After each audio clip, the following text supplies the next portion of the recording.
What is going on, everybody? It's the France and waiting for AEW Fighter Fest Week 2 in conjunction with Shark Week, which I guess starts next week, but whatever. Where we had barbed wire everything, or barbed wire massacre, barbed wire, like just a whole barbed wire mess of a show towards the main event. Which had a big, it honestly felt like it had a letdown ending. We'll talk about that when we get there. Brody King versus Darby Allin, John Moxie and Wheeler Yuta versus the Best Friends, with some history between those men. And so much more. We started off with Brody King and Darby Allin. This match happens because a few weeks ago, Darby Allin was eliminated in the Royal Rampage by one Brody King in the most epic way possible, choking him out and then dropping him off the end. The next week, Brody King took on John Moxley in the first championship defense of John Moxley as the interim champion. He lost, of course. Darby wanted to shake his hand after the show went off the air. And yeah, Then they had that incident at the signing that Darby Allin got destroyed and put through a table by Brody King, leading to this match. Now, obviously, Brody King needed to win this match. He wasted no time getting in this one with Brody catching Darby as he tried to dive straight through. Being caught and slammed to the barricade, King chokes his opponent onto the ring post while inside the ring. King leveled Allin with a clothesline and a huge chop. King connects with a couple of atomic drops to keep the pressure on as he drops Darby Allin on the floor once again. Brody attempts to put Darby onto the top turnbuckle, but he fights back and then dives onto him. Only for Brody to just swat him out of the air. King then grabs Allin by his pants, ragdolling him around the ring and into the bottom rope. King continues his attack, tossing Allin into the barricade, which crashes through the steel. And as he then repeats the spot, he continues to dominate the former champion, consistently sending him out of the ring as he follows it up with a senton back inside the square circle. Allin then uses his belt to hook.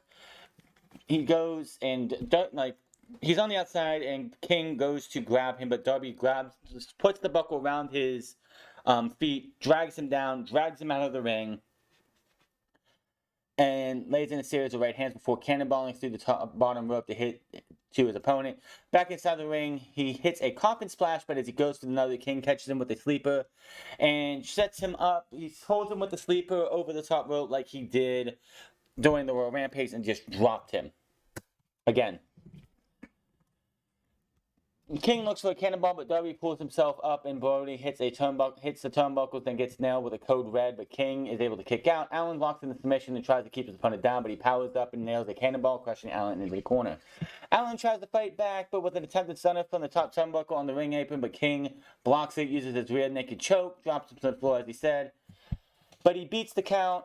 Allin then might have got back to the ring, barely. He walks into the Gonzo Bomb, 1, 2, 3, and the Gonzo Bomb looks so devastating. Like, I swear, he dropped Darby on his head. I mean, yeah, this guy's got some big fucking thighs to keep you from hitting the mat, but it looked like he drops this dude on his head. Pins him 1, 2, 3, and Darby sells it so well that the dude's not even moving after the match. After the match, King locks in the submission again, but Sting makes his way down in the ring. He misses with a charge in the corner, allows him to hit the Scorpion, the splash. Goes for the Scorpion Death Drop. Lights go out. You hear the thud, so he does drop Brody King with the Scorpion Death Drop. Lights come back on. It's Malachi Black and it's Sting staring each other down. Brody's able to come from behind and choke out Sting while he gets misted in the face. All of a sudden, here comes Miro's music. Miro walks out, gets down. We see he has aviators on. You got to pay attention to the aviators because they're two different color shade lenses. One is what you would normally see in an aviator, and the other one is a dark black. Hinting, and he just walks halfway down and just stares and looks dead ahead. We don't see his eyes at all, but it's like, could they be teasing something here? Could they be teasing the possibility of Miro joining the House of Black? That is something we have to sit here and wait to see.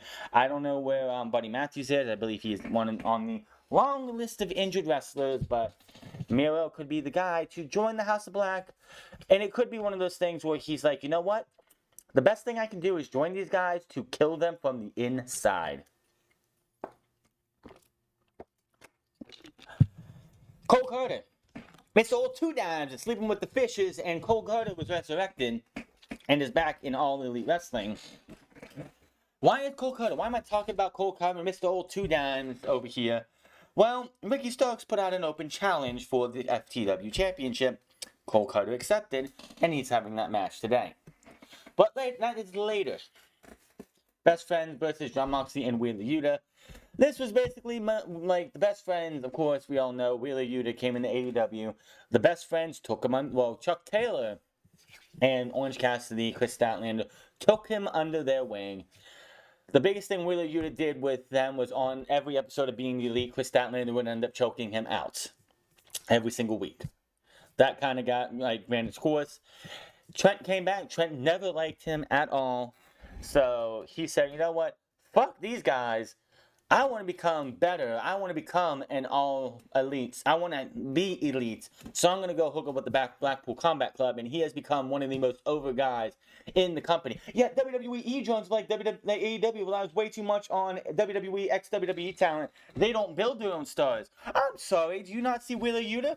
Wheeler Yuta was a nobody. Nobody heard of Wheeler Yuta outside, of course, wherever he was coming from. Which I'm pretty sure I heard. They said on his first night or two in here that he came from the New Japan LA Dojo. I could be wrong there. I don't know. But not too many people knew who Wheeler Yuta was. And now, Wheeler Yuta is one of the biggest up-and-coming stars in AEW. He's on the level of a Jungle Boy. He's on the level of a Darby Allin. He's on the level of an MJF. Wheeler Yuta is basically a fucking pillar of this company now, thanks to the Blackpool Combat Club. Yes, they did also acknowledge that he had a great foundation working with the... The foundation for Wheeler Yuta's career was done well with the Best Friends. But he needed to get past that and take that foundation and build the house that would be his career. And the Blackpool Combat Club is going to help him get there faster than he would with the Best Friends. Just saying. So basically, this is Jon Moxley gets a little bit of time in, but Wheeler tags in. And then Chuck Taylor and Trent Beretta beat the living shit out of Wheeler Yuta. He's like fighting from underneath. They are just dragged down this guy, knocking this guy for a loop, beating the shit out of this guy. Like, you want to hook up with them? We're gonna show you what happens when you turn on us like this. And they just went at each other and just beat the fuck out of him. Moxley does eventually get tagged in.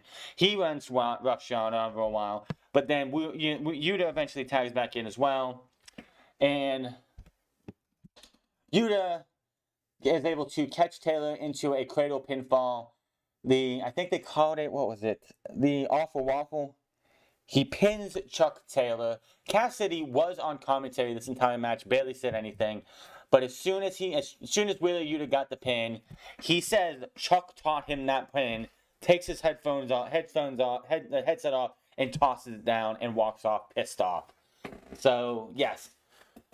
Wheeler Yuta leaving the Best Friends did affect everybody who were there trying to get this guy to be a big star, whereas the Blackpool Combat Club did it in very little time.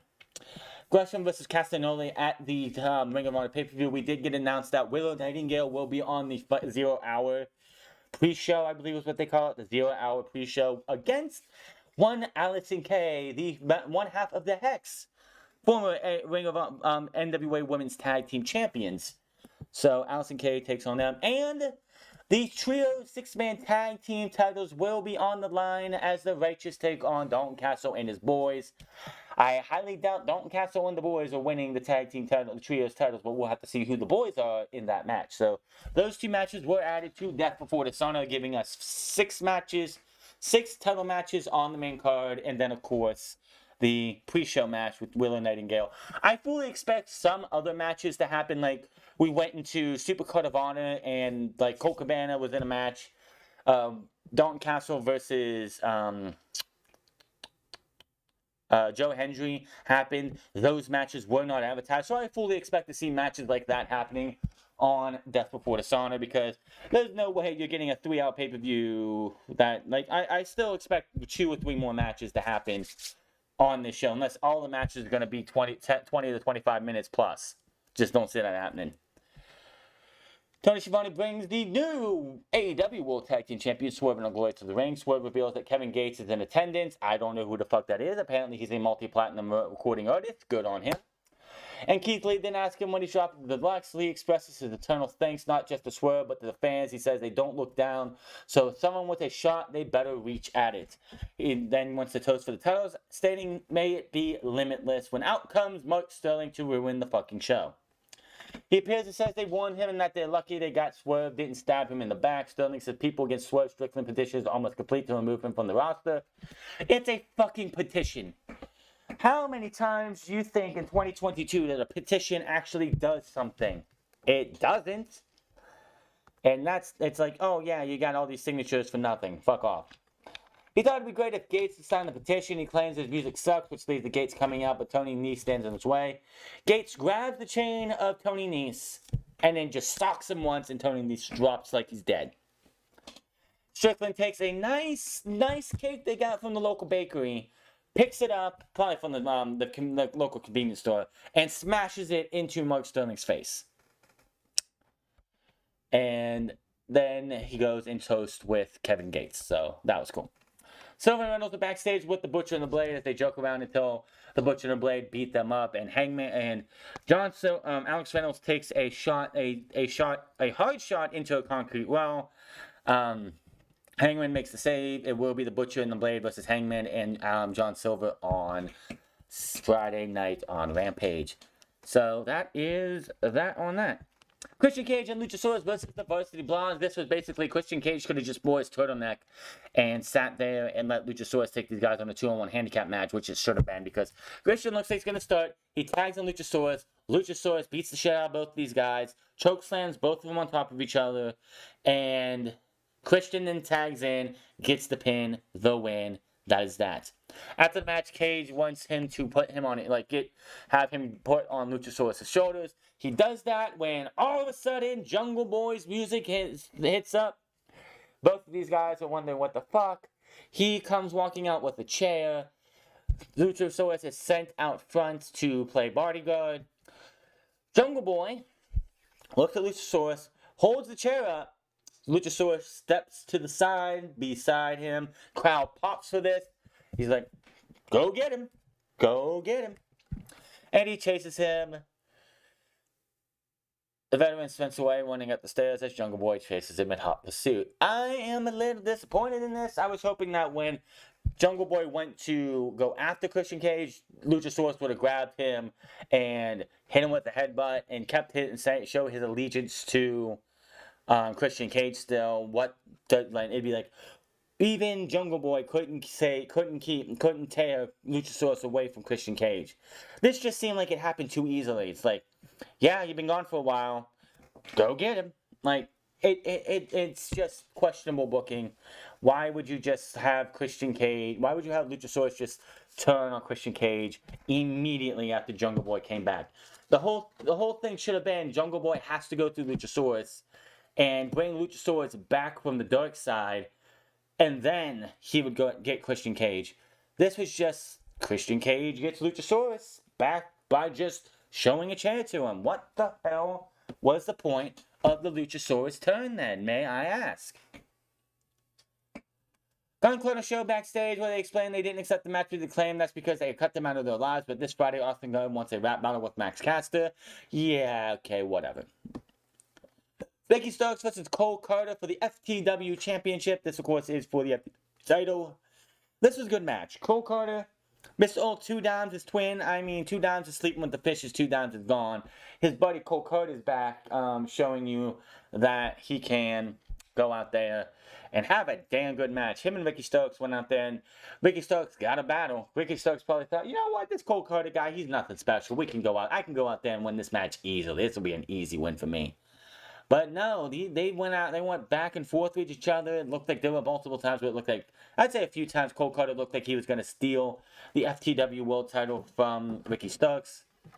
But in the end, He goes for the 450, misses. Stokes hits the spear. 1, 2, 3. That was all good enough. After the match, Stokes slams, you know what? I have more in the tank. And you think it's time to keep the score on, so he invited another opponent to come out. We are in Atlanta, Georgia. It's Danhausen. Then comes out, says he heard about the open challenge and he accepts it right now. Stokes says, whoa. I didn't mean right now.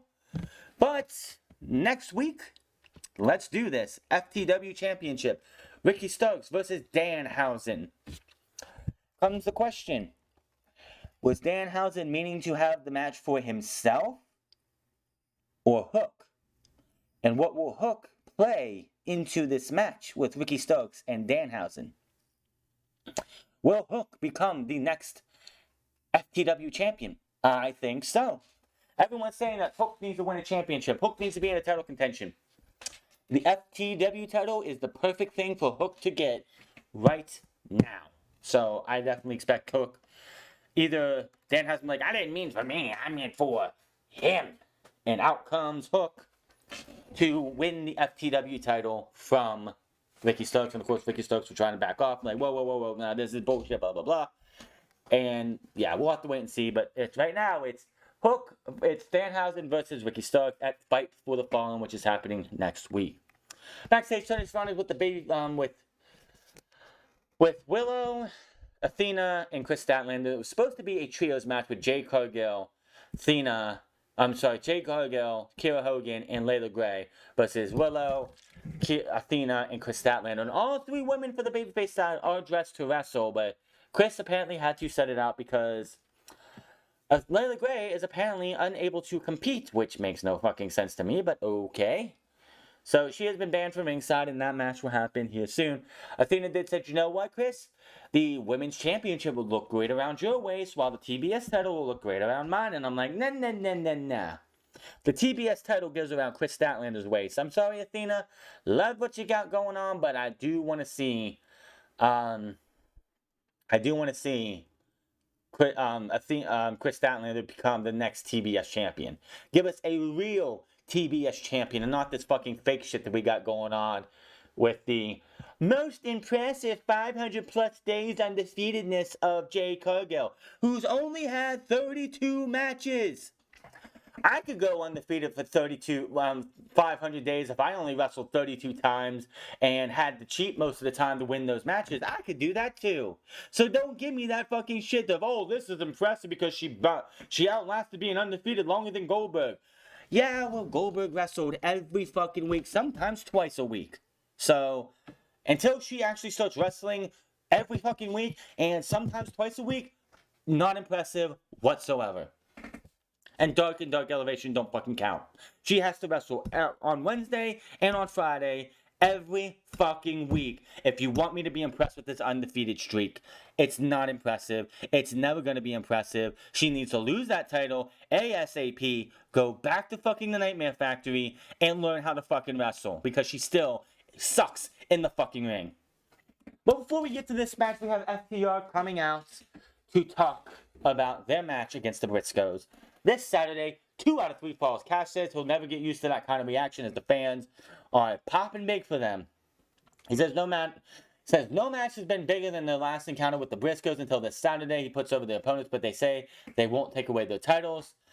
Then Dax Harwood drops both the 2 titles that he has on his hands, which was the IWGP title, World Tag title, and the Ring of Honor title. Puts them on the mat and says, a few years ago, a 5-year-old girl who had a hole in her bottom of her heart. She was having problems breathing. She went to the doctors. They found that she had a hole in her heart. And there's 2 things can happen. She could work her ass off and the hole will close itself. Or, open heart surgery would have to happen, which of course is dangerous for not just a 5-year-old, but anybody. Open heart surgery is dangerous. Fast forward 3 years later, and they go to that same doctor, and the heart that hole is closed, and that 8-year-old girl is Dax's daughter. And he says, the hole was completely closed. The little girl worked her ass off, and it's his daughter. He says, if she will fight that hard, then Daddy has to do the same thing, as he's going to bring home a legacy she can be proud of, but he's going to fight like an 8-year-old girl. Top guys out. Yeah. Out of context, that would be really weird to hear somebody say fight like an 8-year-old, but in context, yeah. Cannot wait for Death Before Dishonor. That is going to be such a great show. And nothing SummerSlam does the week after is going to be able to top Death Before Dishonor. Just saying. Later in the quill backstage, Jay said he sucks that he has to wait till Friday or Saturday to be named Ring of Honor champion. Says he's done it. He would have done it weeks ago, but Samoa Joe just didn't turn up. Christopher Reynolds says he's not going to. Samoa Joe's not just going to come here to say what he needs to say. He's going to do his talking in the ring. But if you're anxious to have a match before you get the Death Before Dishonor, I'll be there on Friday at Rampage. So you try and talk to me then, and try to talk big to me then. And Jay Lethal says you're on, and that is that. Athena and Willow Nightingale versus Jericho, Killer Hogan. This match was meh. I mean, Kira worked most of it. Jade came in to hit the Jaded, and that was basically it. Jade, I don't know why anyone has this big fucking love affection for Jade. She sucks in the fucking ring. She has not improved enough. And yet, the fact that she has been champion for 7 months is a crime. The fact that she has to hold that women's championship hostage because Tony Khan wants to make you feel like you have Goldberg 2.0, the black female version of Goldberg, it's not working. You don't have people out there chanting Jade or Cargill. No. You don't have her feeling like she's a big fucking deal. She feels like an afterthought half the time. Hell, the entire women's division is an afterthought half the fucking time. Speaking of afterthought, Thunderstorm is shown backstage where they announced Thunder Rosa will be defending her title next week versus Miyu Yamashita. But she says the winner's coming home next week. And I'm thinking, you had her show up in Tokyo Joshi Pro, and you put that match on Dark. You could not get Yamashita here to wrestle a match or two on AEW television so people could see what she could do outside of her one match with Thunder Rosa. We're going into this match next week and hardly anybody knows who the fuck Yamashita is. Poor ass fucking booking. It's like when when Tony Khan puts these shows together and puts all these storylines together, it's the world title, the TNT title, the tag titles, they get all the love in the world, whatever they're doing in between them, and then the women's division gets just scraps or whatever the fuck they got left. I'm fine if you wanted to have Yamashita get a title shot. What I would have done, instead of having Thunder Rosa go over there to lose an Eliminator tournament, I would have had, because apparently Hikaru Shida, Yuka Sakazaki, and Riho were all on this card as well. What I would have done is a 4-woman tournament in Tokyo Joshi Pro on this show. I would have had Shida versus Yamashita, or Shida versus Sakazaki, or Shida versus Riho, and the other two versus each other. And then you have Riho, or you have Yamashita win the whole fucking the 4-woman tournament, and that's how she gets a title shot. You could have put all those matches on Dark, and people would have said, wow, Yamashita's a heck of a wrestler instead of only getting one match. Not everybody's going to go out of the way to watch Tokyo Joshi Pro. Hell, Lance Archer's in the G1. You know how many people are actually going to go out of the way to watch the G1 Climax? I watched this morning. Guess what? It was very hard to fucking do because it was 5 o'clock in the morning. They need to do better for the women's division. Like, they're going to have this match with Thunder Rosa and Yamashita next week, and almost nobody knows who the fuck Yamashita is. Even if you watch the match between Thunder Rosa and Yamashita, when it was live or on Dark, you're still going to sit there and go, who the fuck is this woman? Most people are not watching Dark. Most people are not watching Dark Elevation. She had one tag team match, if I'm correct, on Dark Elevation a couple weeks ago. She lost. Wasn't in a long match. So, half the fucking, the majority of the audience is going to wonder, who the fuck is why is Thunder Rosa wrestling this Japanese woman that we don't know much about? You should have taken more time and had this woman come over, wrestle a couple matches on Rampage or on Wednesday night, and give us some reason to actually give a shit about this fucking match, because I don't care. And half the majority of the audience is not gonna fucking care. The Faker comes out, and this was fucking rich. This is fucking rich. The fact that she sat there and said, she doesn't want to hear another Thunder Rosa promo, take the microphone. I'm like, You think you have any fucking room to talk on promos? Your promos are the same exact thing over and over and over again. Your entire title reign, it was the same fucking promo every single fucking week. You suck on the fucking mic. You sound like a fucking, what do I want to say? You sound like a fucking, dumbass on the on the mic every single fucking time you open your mouth. Your DMD does not stand for like the doctor, medical, whatever. It's delusional, moronic, dumbass. That is what it stands for. You are Brett Baker, delusional, moronic, dumbass. And that's how it's gonna stay. They're gonna have a match. Fuck off. Time for barbed wire everywhere. Everything. Jericho Appreciation Society locked in the steel cage. Now, out comes the Jericho Appreciation Society. The only ones that come out are Menard, Parker, Daniel Garcia, and Hager. And I'm thinking, where's Tay Conti? Where's Sammy Guevara? I know Sammy Guevara got thrown off a steel cage a couple weeks ago, but he was on a crash pad, so whatever. But where's Tay Conti? Why is Tay Conti not going in the shark cage? Oh, when we come later in the match, it's like, oh, that's why. So, Ruby Soho is the keeper of the key, and she has also got the lift to when the shark cage goes up and down. Eddie Kingston heads to the ring and immediately grabs Justin Roberts' mic, which is covered in barbed wire, and just starts beating the fucking shit out of Jericho. He grabs the mic, he's like, is this thing on? And says he's going to make this guy hurt. So it's barbed wire massacre, it's barbed wire death match, it's barbed wire everything. And it was very hard to fucking watch when you have barbed wire on tables and Eddie Kingston gets thrown on a fucking table and there's barbed wire sticking to his leg. Jericho's one leg was ripped, like the pant leg was ripped open. It was nasty. Jericho was bleeding on the face. They had blood on fucking everything. So we're getting towards the end of the match and out comes Tay Conti to beat and fight with Ruby Soho. All of a sudden, Anna Jay comes down to stop Tay Conti. And then the most obvious heel turn that was obvious happened as she attacks Ruby Soho, puts her in, attacks her, and throws her into the ring post. Tay grabs the key as Anna Jay gets the cage down. They are the Jericho's Appreciation Society. They all go and beat up on Eddie Kingston. Here comes the Blackpool Combat Club and Ortiz. They fight with the JAS. Ortiz gets in, hits the flapjack onto Jericho's head. Looks like that's going to be it for Eddie Kingston. No. He gets the razor wire. He wraps Jericho's arm and head around it. He's going to put him in the stretch plum. And looks like he's going to win there. Sammy returns, breaks it up, sends him into the Judas Effect with the wire wrapped around, and Jericho wins. After the match, Jericho ends up getting thrown into this spider web, barbed wire spider web. And that was how the show went off the air, with Eddie Kingston happy that he got what he got. And I'm thinking, this has got to be the end, right? Why would Eddie Kingston lose? Is Eddie Kingston not caring because he got the blood he wanted from Chris Jericho?